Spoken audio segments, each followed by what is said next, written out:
If you're at a place right now where you don't have a lot, you only have one thing, which is time. And so you have lower leverage. So I'm not going to lie to you and say that there's this one play, this one secret. No, it's sheer brute force. Like, you have to will yourself out of it. Like, you have to do, it's a huge amount of soul driving energy that you have to do outside of what you normally do. So it's like, you have to live one person's normal life. You have to do your normal work, your normal job. You have to eat, you have to sleep, you have to clean, you have to do whatever else. And then the workday starts. All right, I can completely speak to this. At this stage of the game, my personal life was outstanding. I had bought a house, I worked 32 hours straight, bought the house, and then I'm married and I have a daughter, and I was working so many hours, and I remember, just going to pick my daughter up and she ran from me, right? And she ran to her mom, and it shocked me because my daughter wouldn't really know her dad if I continued this work schedule, because I love my work and I had a lifestyle. We bought a house and we were fixing the house up, and both my wife and I were working at the time, and at the same time she corporate fitness and we had a babysitter, and so I thought this is just as normal, right? But I wasn't happy. And I remember one day just say, hey, I quit, and what allowed me to consider this was that I knew that if my work ethics were so strong at work, if I did something on my own, independently, I would succeed, because I knew my ability to just commit to something and get it done. And so I had that foundation, and I can't tell you how valuable that is. That is so incredibly valuable. Is that I raised my kids. If there was a child labor law, I broke them all. And to that I say, you're welcome. And I didn't allow them to be coddled. I put them in sports because I said the coach is like the manager, the boss, teammates, the coworkers, the people in the stands, the customers, and you're going to learn life lessons. And I did that on purpose because I said, you're always on display.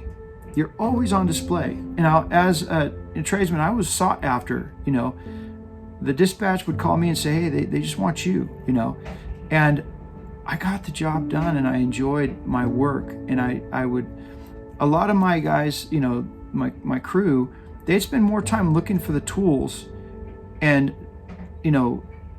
trying to get a job done than they got the actual job done. If you closed your eyes and went into my truck, I'd be blindfolded to know where everything was at. And when I put it on my body to get the job done, I had everything I needed. And I worked in that mindset, and that's how I raised my kids, or at least I tried to. And I think they're also sought after. I work side by side with them, and a lot of people can't keep up with them. So anyway, the thing is this, is that you strive for that. I just happen to be in safety programs all the time while, out in the field.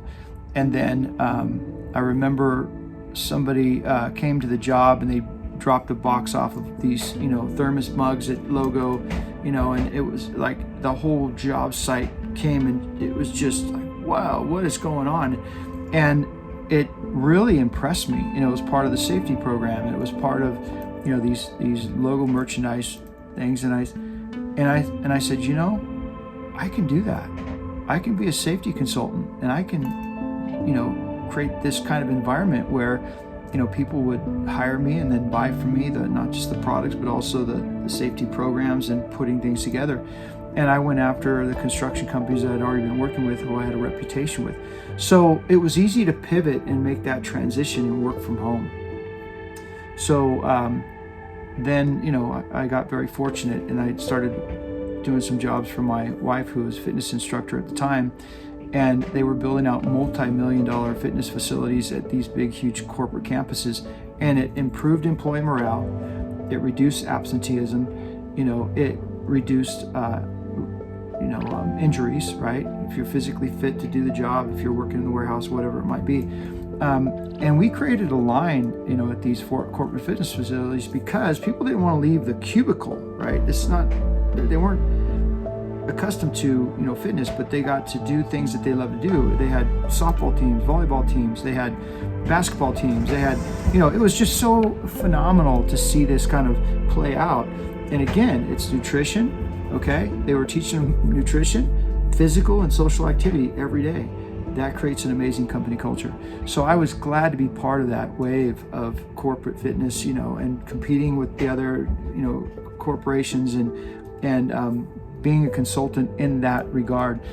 I did then get involved with the Industry Council for Small Business Development. I gave 51% ownership to my wife, and then she was able to quit her job. We were able to work from home. So opportunities, I would say forge luck, okay? Hard work forges luck.